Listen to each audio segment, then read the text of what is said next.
and welcome. Today I'm using this new stamp set called Always on My Mind, which was released just 2 days ago. No, actually on the 1st of February.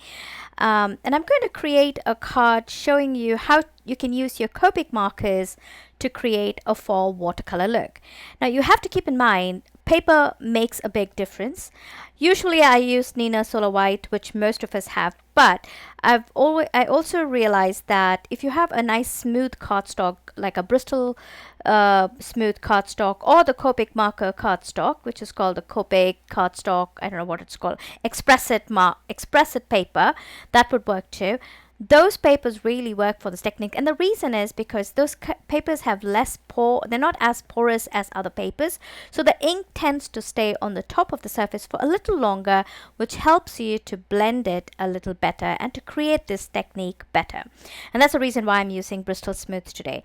Now I've gone ahead and selected a few stamp sets from this particular stamp set, and I'm going to stamp it onto my cardstock using black Versafine ink. Now I know I'm going to use Copic markers, so Versafine will not work with your Copic markers. The reason I am doing this is so that you can see where I'm exactly stamping, because eventually off camera I have already gone ahead and stamped these images onto the Bristol Smooth white cardstock using embossing ink, and I've embossed it using gold embossing powder. And I know if I was to use embossing ink onto a white cardstock, it would be very difficult for you to see how I'm stamping these images, and that's the only reason why I'm doing it in black. This is not the color that I'm going to use, or this is not the panel that I'm going to use for my coloring. This is just so that it is much more clearer for you to see how I'm stamping. So I'm just creating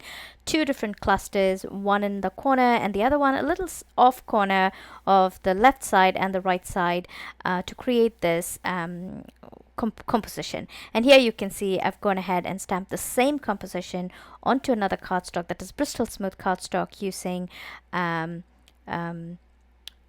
gold embossing powder onto that. Now I'm going to start coloring, and for coloring what I've done is I've gone ahead and chosen a few different Copic colors. So here I'm just taking the darkest red, which is R37 in my case, and I'm scribbling it onto just an acrylic block, and then I'm also taking YR24 and I'm scribbling it onto the acrylic block.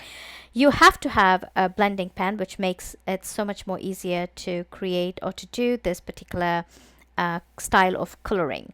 So what I'm doing here is I'm just showing you I'm not actually flicking, which is what we usually do, like this is what we usually do, but I'm actually dabbing my ink onto the surface. So I'm keeping my pen in an angle and I'm dabbing it onto this onto the surface. So what that does is it creates automatic texture instead of smooth blending. It gives a textural blending, which is what is common with watercolor. And the reason we get the different variation in the colors, some deep deep color saturation, and some places where the water has a harsh line, is because the water moves those watercolors, and when it dries wherever the color ends or the water ends. And we can't do that with Copic markers by just adding it, so we need to create that for texture of the watercolor. I hope that makes sense.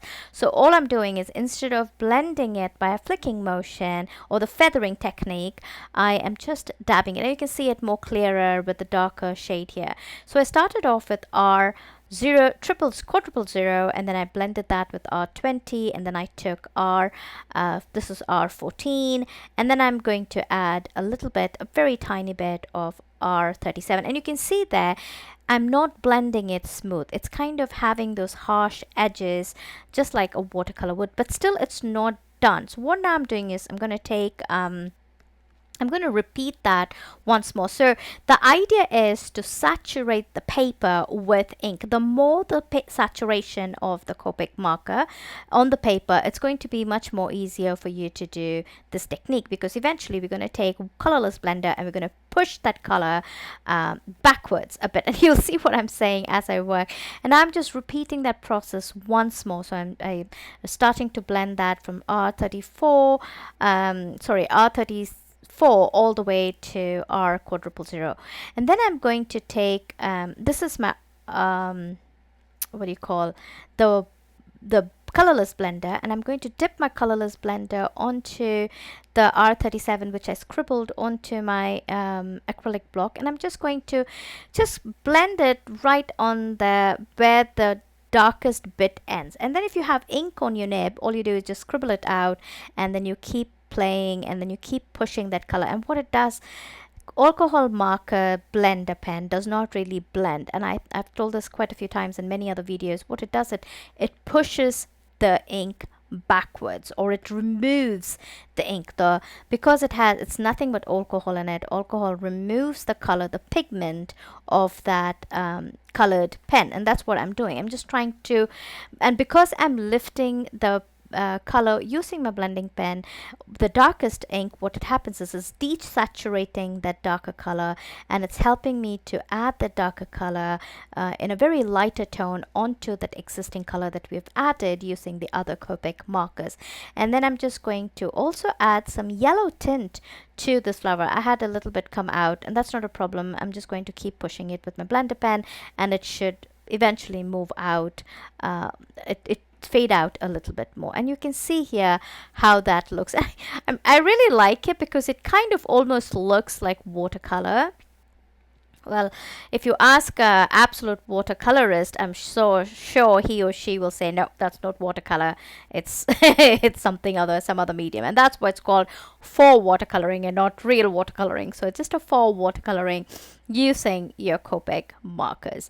And I'm just going to repeat this process for you to see how I did this over and over. And I did this to all the flowers. I didn't do any other color variation to the colors. I just kept the same colors as I did for the first petal, and you just keep adding. And again, as I said, keep in mind to keep the cardstock as saturated as possible, because that really helps for the color to move the way you want it to move. Otherwise it'll be very hard for you to kind of move and blend that color. And then the more the color on the paper, the blender pen does beautifully onto that as well. Like when you're using the blender pens, the blender pen moves it, and it creates those harsh edges of the color, which kind of what I said earlier, the watercolor does. When it dries up, it creates those harsh lines in certain places,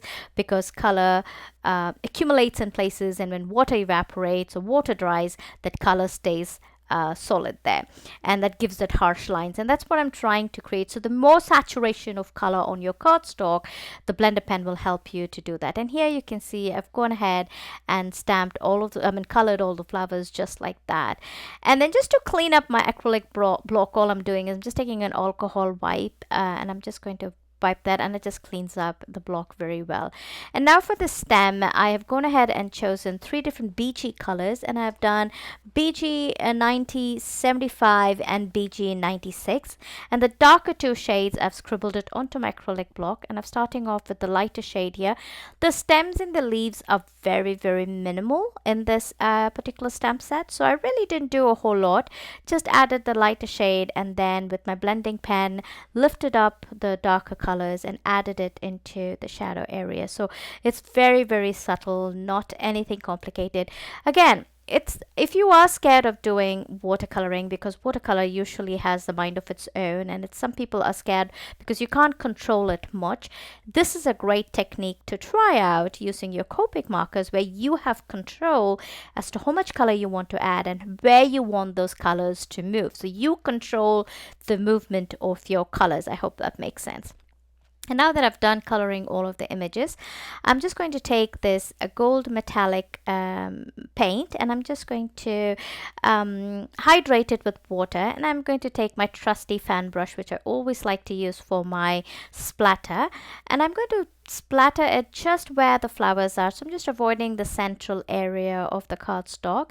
I don't want the splatter to be a whole lot there. I just want the splatter mainly to be concentrated where the flowers are. Now I can't put that cardstock on the other side because the paint was still wet, so I'm just trying to be a little careful. There was still a little splatter that did go where I didn't want to, but it was smaller splatters, so it didn't really bother me.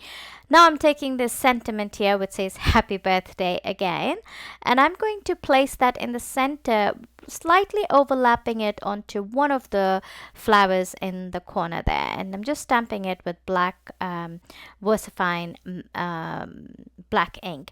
And then I'm taking this nesting die called the doll nesting die. This is by Cherrylyn Dies, and it is available in the Rubbernecker store. And I'm taking one of those dies and I'm die cutting that right on top of the colored image, keeping the sentiment as my central focal.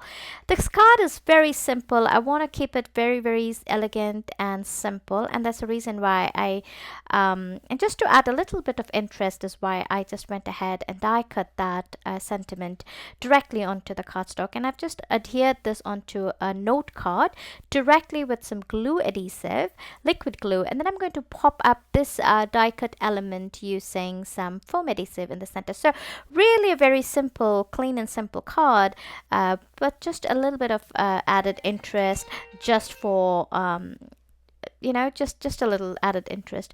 I'm sorry for my phone ringing. And here, after I've done adhering that sentiment panel, I am just going to add some gemstones, and I've chosen some iridescent gemstones, just a scattering of this in different places, just to add again a little bit of a textural element to a very simple card. It's very hard for me to make absolutely clean and simple card, but there is a video coming up soon where I'll show you how to make clean and simple cards. And here you can see the closer look, like how I have those and that edge of the die cut, how it's popped up, and that pretty much completed that card. And here's a closer look of the card. You can see how it looks almost like you have watercolored it. I hope you give this technique a go, and I will see you next time. Bye bye.